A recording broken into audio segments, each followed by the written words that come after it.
Hi everyone! Kumusta po kayong lahat? Happy weekend po sa inyo at sana ay maayos nyong ini-spend ang inyong mga weekends ngayon. Dito sa Dubai ngayon, may alert warning ang gobyerno dahil sa maulan na panahon hanggang bukas. So sa mga nasa Dubai, mag-ingat po tayo lalong-lalo na kung tayo nagmamaneho sa labas dahil medyo maulan ngayon at hindi maganda yung panahon. Well anyway, ang pag-uusapan natin ngayon ay tungkol sa isang kasambahay na naman. Pero itong kasambahay na ito, ibang-iba yung ginawa niya doon sa napabalitang kasambahay dati na si LV Vergara. Kung si LV Vergara ang kasambahay na kung saan ay minamaltrato siya ng kanyang mga amo, dito sa video na ito, ang pag-uusapan natin ay yung ginawa na isang karumal-dumal na krimen na ginawa ng isang kasambahay sa mag-asawang seniors. Nangyari ang krimen na ito sa barangay E. Rodriguez, Cubao, Quezon City. So ang dalawang seniors na biktima ay sina Jose Ong, 80 years old, at si Elizabeth Ong, 77 years old. At ang sinasabing suspect sa krimen na ito ay ang kanilang kasambahay na si Marilyn Pandita, 48 years old na taga Mindanao. Stay-in na kasambahay itong si Marlene dito sa mag-asawang seniors na ito.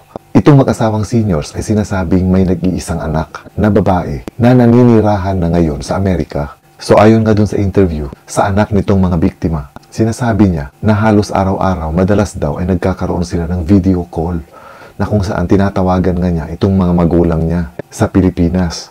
Pero nung gabing daw yon ay hindi niya makontak ang kanyang mga magulang. So ang ginawa niya, tinawagan niya yung isang kaanak niya para pakiusapan na kung pwede, puntahan yung bahay ng kanyang mga magulang para alamin kung bakit hindi nasasagot yung mga tawag niya. But before that, ang nangyari pala, napansin na rin ng mga kapitbahay nitong mag-asawa na may sunog na nangyayari dun mismo sa bahay nitong mga biktima. So nung rumisponde sila, dahil nga may sunog dito sa bahay na ito, yung mga rumisponde, ang una nilang nakita ay yung mga duguang katawan nitong dalawang seniors.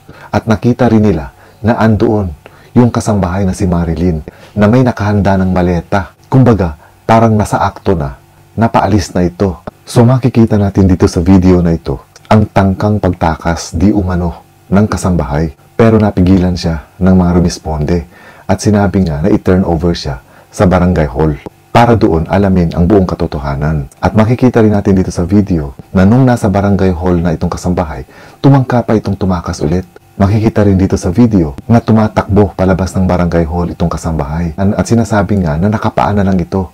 Talagang desidido siyang tumakas. Nung una kasi, nung dinampot na itong kasambahay para dalhin nga doon sa barangay hall, dinideny niya na siya yung may gawa ng krimen. Ayon nga sa kanya, hindi daw niya kayang gawin yung ganong klaseng krimen. Pero later on, sa pag-iimbestiga ng ating kapulisan, umamin na rin itong kasambahay na siya nga ang may gawa ng krimen. Ma'am, comment lang po, totoo po ba?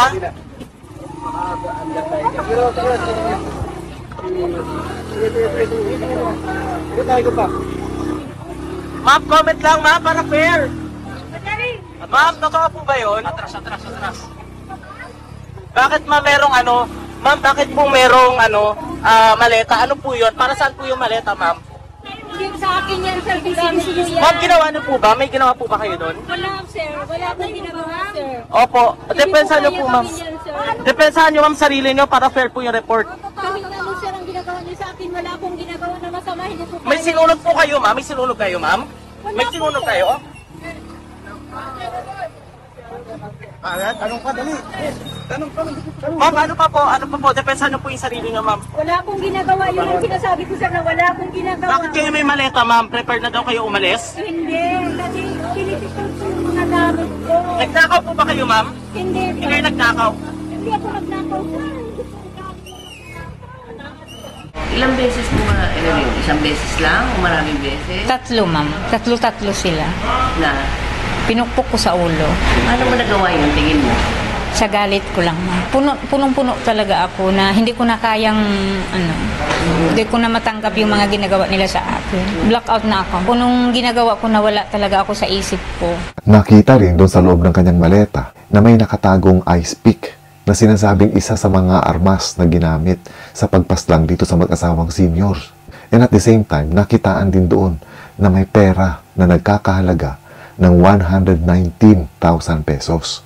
So, ibig sabihin, yung sinasabi niya na kaya niya nagawa yung krimen ay dahil sa minamaltrato siya at madalas siyang pinagsasalitaan ng hindi maganda ng mag-asawa, ay nagiging kaduda-duda na. Dahil kung talagang yun ang intensyon, kaya niya nagawa yung krimen, ay dapat hindi niya na ito ninakawan. Kaso nga nakita nga doon yung pera, pati na rin yung ice pick. So ayon na sa kwento ng kasambahay, ang ginawa daw niya, nung mga alas 5 daw ng hapon, pagkatapos daw maligo, nung senior na babae, pagkalabas niya sa banyo, ay hinampas daw nito sa ulo ng 2 hanggang 3 beses. At pagkatapos daw noon, pinuntahan niya yung among lalaki. At kunwari ay pinagsibihan niya muna ito ng makakain. Nang makatapos na daw na kumain yung senior na lalaki at naupo na ito para magpahinga, dito niya na ginawa yung krimen. Hinampas niya rin sa ulo ng 2 hanggang 3 beses yung kanyang among lalaki. At para maitago niya yung krimen, naisipan niya na sunugin yung bahay. Ang kaso nga lang, hindi pa siya nakakalabas, ay napansin na ng mga kapitbahay na may nagliliyab sa bahay na yon, kung kaya agad silang tumawag ng saklolo at ng mga bombero. So bago pa nakatakas yung kasambahay, naabutan siya doon ng mga rumesponde. Nakakakilabot yung ginawa niya. 2 matatandang mag-asawa ang pinaslang niya. At hindi lang yon. Kumbaga, nung makita kasi daw niya na gumagalaw pa yung matandang lalaki, ay binalikan pa niya ito at pinagsasaksak ng ice pick. So kung isipin natin, parang wala na sa katinuan itong suspect nung ginawa niya yung mga krimen. Kasi sa palagay ko naman, walang matinong tao ay walang kakayahang gumawa ng ganitong karumal-dumal na krimen. Ngayon, kung totoo sana yung sinasabi niya, na madalas siyang pinagsasabihan ng masasakit na mga salita, pwede naman kasi siyang umalis at hindi niya na kailangan pang pagnakawan at patayin yung mga biktima. Nakakalungkot isipin at nakakaawa yung mga biktima. Kumbaga, sa edad nila, imposible na kaya pa nilang lumaban. Lalong-lalo na, senior citizens, 80 years old and 77 years old na sila. Hindi na naawa yung kasambahay sa mga biktima. Hindi na lang niya hinayaan na i-enjoy ng mag-asawa ang few remaining years nila na meron sila sa mundong ito. Instead, pinaiklipan niya yung buhay ng mag-asawa. Kasi kahit pa gaano man kasakit yung mga salita na natatanggap niya dito sa mag-asawang ito, wala pa rin siyang karapatan na patayin ang mga biktima. Marami siyang pwedeng gawin. Unang-una, pwede siyang magsuplong sa barangay captain nila o kung sino man sa kapitbahay niya na tulungan siya kung totoo man na minamaltrato siya at pinagsasalitaan siya ng hindi maganda.